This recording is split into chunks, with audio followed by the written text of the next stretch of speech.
கட்சிக் கழகத்தின் தேர்தல் அறிக்கை தயாரிப்பு குழு கூட்டம் கட்சியின் தலைமை அலுவலகத்தில் நடைபெற்று முடிந்த நிலையில் தமிழக வெற்றிக் கழக கொள்கை பரப்பு செயலாளர் தேர்தல் அறிக்கை தயாரிப்பு குழு தலைவர் அருண்ராஜ் செய்தியாளர்களை சந்தித்து பேசினார். முதற்கட்டமாக தமிழக வெற்றிக் கழகத்திற்கு வந்த கோரிக்கை மனுக்களை குறித்து ஆலோசித்தோம். தமிழகத்தை மண்டல வாரியாக பிரித்து அங்குள்ள பல்வேறு சங்கங்களை சந்தித்து அறிக்கையை தயார் செய்வோம். விரிவான அறிவுறுத்தல்களை தலைவர் எங்களுக்கு வழங்கியிருக்கிறார். ஏழை எளிய மக்கள் முன்னேற்றத்திற்கு முன்னுரிமை வழங்க வேண்டும் என்று தெரிவித்திருக்கிறார். ஆளுநர் தமிழக அரசும் பேசி வைத்து இதுபோல செய்கிறார்கள் என்ற எண்ணம் எழுந்திருக்கிறது. இணையதளம் மூலம் பொதுமக்கள் அவர்களது கோரிக்கைகளை வைக்க உருவாக்கப்படும். கவர்ச்சி என்பதை தாண்டி மக்கள் பயன்பெறும் திட்டங்களை கட்டாயம் இடம்பெறும் என அருண்ராஜ் பேட்டியளித்துள்ளார். மக்களின் முன்னேற்றத்திற்காகவும் தமிழ்நாட்டின் ஒட்டுமொத்த வளர்ச்சிக்காகவும் வருகிற சட்டமன்ற தேர்தலுக்காக தமிழக வெற்றிக் கழகத்தின் தேர்தல் அறிக்கை தயாராக உள்ளது. தேர்தல் அறிக்கை தயார்பட உள்ளது. இதற்காக நம் தலைவர் அவர்கள் 12 பேர் கொண்ட தேர்தல் அறிக்கை தயாரிக்கும் குழுவை அறிவித்திருக்கிறார். அந்த தேர்தல் அறிக்கை குழுவின் முதல் ஆலோசனை கூட்டம் இன்று பனையூரில் இப்பொழுது நடைபெற்றுக் கொண்டிருக்கிறது. இன்றைய கூட்டத்தில் முதல் கட்டமாக இதுவரை தமிழக வெற்றிக் கழகத்திற்கு வந்த மனுக்கள், குறைகள் அனைத்தும் பொதுச் செயலாளர் அண்ணன் அவர்கள் இன்று எங்கள் குழுவிடம் ஒப்படைத்தார். அதை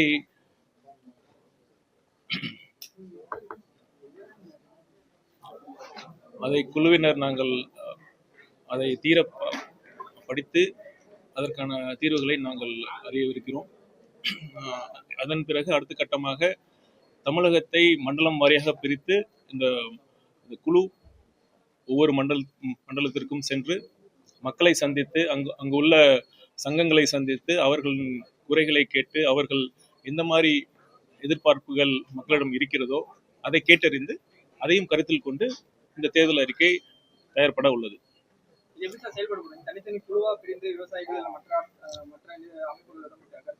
ஆமா, மண்டலம் வாரியாகவும் போவோம். அப்புறம் குழு இருக்கு, சங்கம் இருக்கு, விவசாயிகள் சங்கம், மீனவர்கள் சங்கம், அரசு ஊழியர்கள் சங்கம், ஓட்டுநர்கள் சங்கம், அந்த மாதிரி யார இருக்காங்களோ அனைத்து சங்கங்களிடம் நாங்கள் கருத்து கேட்டு அவர்களுடைய குறைகள் என்னன்னு கேட்டு நாங்கள்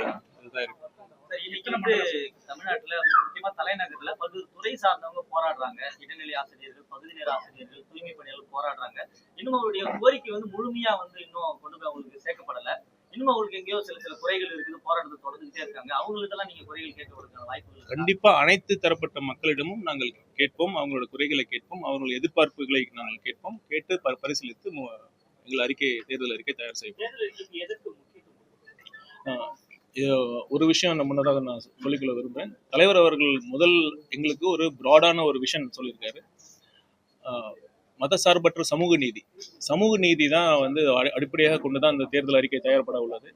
விளிம்பு நிலை மக்கள், ஏழை எளிய விளிம்பு நிலை மக்கள், சமூகத்தில் பின்தங்கிய மக்களுக்கு அவர்களுடைய வாழ்வு முன்னேற்றம் அடையும் வகையில் அதற்கான சிறப்பான திட்டங்கள் செயல்படுத்தப்படும். தமிழ்நாட்டின் ஒட்டுமொத்த வளர்ச்சி, தொழில் வளர்ச்சியாக இருக்கட்டும், விவசாயமாக இருக்கட்டும், நெசவாளர்களாக இருக்கட்டும், அனைத்து தரப்பட்ட துறைகளுக்கும் ஏற்ற வகையில் இந்த தேர்தல் அறிக்கை தயார்பட உள்ளது. அதிமுக பொதுச் செயலாளர் எடப்பாடி பழனிசாமி ஒரு தேர்தல் அறிக்கையை வெளியிட்டிருந்தார். முதற்கட்டமா வெளியிட்டிருந்தாங்க. அதுல மகளிருக்கு 2000 ரூபாய் வழங்கப்படும் அப்படின்னு சொல்லியிருந்தாங்க. இன்னும் இந்த இருசக்கர வாகனத்துக்கு 25,000 மானியம் உள்ளிட்ட விஷயங்கள்லாம் சொல்லியிருந்தாங்க. இது போன்று இருக்குமா, இல்ல இதுவரை கொடுத்த தேர்தல் வாக்குறுதிகளை ஒட்டி இருக்குமா? இலவசங்கள் இருக்க வாய்ப்பு இருக்கா? ஆண்களுக்கு பேருந்துல டிக்கெட் இலவசம் சொல்லி இலவசம் சொல்றதே தவறு. அது பொறுத்திருந்து பாருங்கள். தேர்தல் எந்த மாதிரி அம்சங்கள் எங்கள் தேர்தல் அறிக்கையில் இருக்கும் என்பதை தலைவர் அவர்கள் அறிவிப்பார்.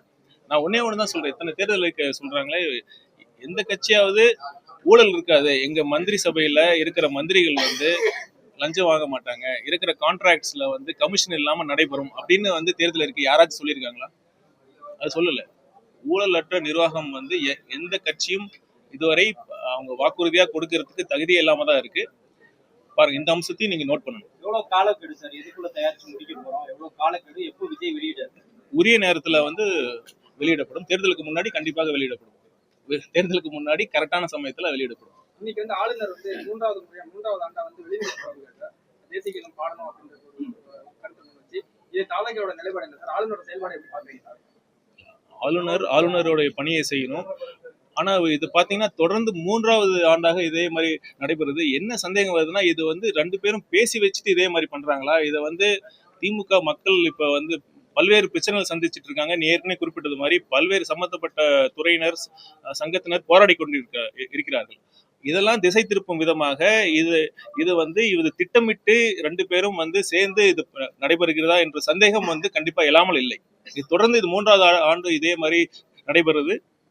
இது வந்து அதனால அந்த சந்தேகம் வலுவாக இருக்கிறது. எலெக்ஷன் வந்து கிட்டத்தட்ட 100 நாள் தான் இருக்கு. கேம்பெயின் வந்து உள்ள வீட்டின் நம்ம விஜய் சார் அப்படியே கண்டிப்பா வரல. குடும்பத்தோட வந்த மாதிரி பாடி வாங்கி இப்போ ரிவைவ் பண்ண போறோம். வாட்ஸ்அப் நெக்ஸ்ட் பிளான் இல்ல, கண்டிப்பாக விரைவில் தலைவர் அவர்கள் மக்கள் சந்திக்க இருக்கிறார். அதற்கான திட்டங்கள், அதற்கான எப்ப சந்திப்பார் என்பதை அதிகாரப்பூர்வமாக அறிவிப்பு வெளிவரும். தேர்தல் அறிக்கையினாலே வந்து திமுக தேர்தல் தான் ஹீரோன்னு சொல்லுவாங்க. இது மிகப்பெரிய கட்சியோட ஹீரோவோட கட்சியோட தேர்தல் அறிக்கை எப்படி இருக்கு? திமுகவோட தேர்தல் அறிக்கை ஹீரோவா ப்ரொஜெக்ட் பண்ணாங்க. அது எப்படி இருந்தது? ஜீரோவா தான் இருக்கு. எத்தனை தேர்தல் அறிக்கையை வந்து அவங்க வாக்குறுதியில எத்தனை இது வரைக்கும் ஃபுல்ஃபில் பண்ணியிருக்காங்க? அது நம்ம சொல்லி தெரிய தேவையில்லை. அவங்க நிறைவேற்றாத வாக்குறுதிகள்னு ஒரு புக்கே போட்டிருக்காங்க. அந்த அளவுக்கு தான் இருக்கு. தேர்தல் நிறுவனங்களை குழு அமைச்சிருக்கீங்க. தமிழ்நாடு முழுக்க பிரச்சனைகளை சேகரிக்க முடியுமா? இல்ல, ஏற்கனவே எங்கள் மாவட்ட செயலாளர்களிடம் இந்த பணி ஒப்படைக்கப்பட்டு விட்டது. அவங்க ஒன்றிய செயலாளர் வந்து கிளை செயலாளர் வந்து அவங்க வந்து கலெக்ட் பண்ணிட்டு தான் இருக்காங்க. நாங்க அங்க போய் மண்டலம் வாரியா போய் அவங்ககிட்ட இருந்து நாங்க கன்சாலிடேட் பண்ணுவோம், கேட்டு தெரிஞ்சுப்போம். இதை தவிர வந்து ஒரு வெப்சைட், ஆன்லைன்லயும் ஒரு வெப்சைட் வந்து நாங்க தலைவர் அவர்கள் சொல்லியிருக்காரு, வெப்சைட்டு லான்ச் பண்ண போறோம். அது மூலியமாகவும் பொதுமக்கள் வந்து அவங்களுடைய கோரிக்கைகள், அவங்களோட என்ன எதிர்பார்ப்புகளை வந்து கண்டிப்பா சொல்ல முடியும். முக்கியமா இருக்கும் சார். ஒட்டுமொத்த தமிழ்நாட்டின் வளர்ச்சிக்காக இருக்கும் ஒரு வளர்ச்சியின் பாதையை தமிழ்நாட்டுக்கு கொண்டு செல்லத்தக்க ஒரு தேர்தல் அறிக்கையாக இது இருக்கும். தேர்தலுக்கு இன்னும் குறுகிய காலகட்டம் தான் இருக்குது. இன்னும் 1 மாசத்துக்கு மேலாச்சு தலைவர் களத்துக்கு வந்து. ஸோ இன்னும் நிறைய இடங்களுக்கு போக வேண்டியது இருக்குது, நிறைய மக்களை சந்திக்க வேண்டியது இருக்குது. அதுக்கிடையில இந்த சென்சார் போர்டு பிரச்சனை, சிபிஐ இதெல்லாம் இருக்குது. இதெல்லாம் உங்களை முடக்கிறதுக்கான வேலையா பாக்குறீங்களா? இல்லை எப்படி இதை தாவேக்கா எடுத்துக்குது? ஜனநாயக இஷ்யூ வந்து இப்ப இன்னைக்கு கூட ஹைகோர்ட்ல ஹியரிங் நடந்துட்டு இருக்கு, சப்ஜுடிஸா இருக்கு. ஸோ அதை பத்தி நான் இப்ப பேச வரேன். சிபிஐ என்கொயரி விவகாரத்துல திமுக தாவேகாவுக்கு எதிர்த்து ஆதரவா கொடுக்குறாங்க. ஃபார் எக்ஸாம்பிள் பாஜக இதுக்கு பின்னாடி இருந்து நடத்துறாங்க தாவேகாவுக்கு திமுக சொல்றாங்க. உங்களுடைய கருத்து? திமுக அப்படி சொல்றாங்க, பாஜக என்ன சொல்றாங்க சொல்லுங்க. அவரு பாஜகவோட மாநில தலைவர் என்ன சொன்னாரு? அது தெரியும் இல்ல. 23ஆம் தேதி பிரதமர் வராரு. ஏறத்தாழ எல்லா கட்சிகளுடைய கூட்டணிகளுக்கும் இதே போல முடிவாயிடுச்சு. தாவேகாவுடைய கூட்டணி நிலவரம் என்னவா இருக்கு? எந்த கட்சி இணைய காத்திருக்காங்க? இது தேர்தல் அறிக்கை குழுவோட ஆலோசனை கூட்டம், அதை பத்தி கேளுங்க. கூட்டணி தேர்தல் அறிக்கையினால கவர்ச்சிகரமான திட்டங்கள் இலவசங்கள் தான் இடம்பெறும். உங்களுடைய தேர்தல் அறிக்கை அதெல்லாம் இருக்குமா இருக்காதா? முன்னாடியே வரதுக்கு முன்னாடி இப்பயே கேட்டீங்கன்னா கவர்ச்சியான திட்டங்கள் இருக்குமா இல்லையா? மக்கள் அதான் கவர்ச்சின்னு சொன்னாலே அது மக்களை ஏமாத்துற மாதிரி ஒரு எண்ணத்துல தான் காட்டுது. அந்த மாதிரி அதான் கவர்ச்சிகரமான திட்டங்கள்ல சொல்லி மக்களை ஏமாத்திட்டு தான் இது வரைக்கும் இருந்திருக்காங்க. கவர்ச்சிங்கிறத தாண்டி மக்களுக்கு பலன் தரக்கூடிய மக்கள் நலன் சார்ந்த திட்டங்கள் கண்டிப்பா இருக்கும்.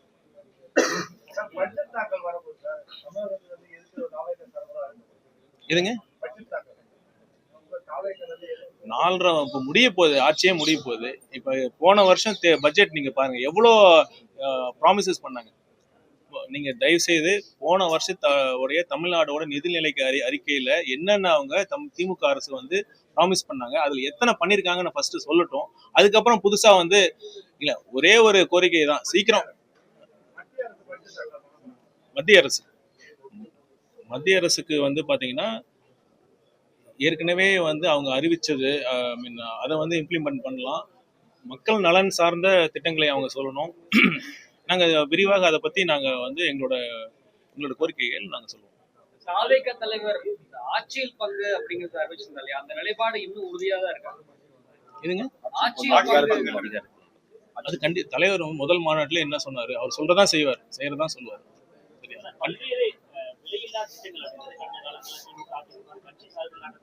பல்வேறு திட்டங்களை வந்து மாணவர்களுக்கு அடிப்படை மக்கள் எல்லாத்தையுமே வந்து வெறும் கவர்ச்சியான திட்டங்கள் அப்படின்னு ஒதுக்கி வச்சிட முடியாது. அடிப்படை தேவைகள் விளிம்புகளில் இருக்கக்கூடிய மக்களுக்கு வந்து கொடுக்கக்கூடிய விலையில்லா மடிக்கணினி ஆகட்டும், சைக்கிள் ஆகட்டும், எல்லாமே அவருடைய வார்த்தை இதெல்லாம் அத்தியாவசியமா இருக்கு. இந்த மாதிரி விஷயங்கள் இருக்குமா?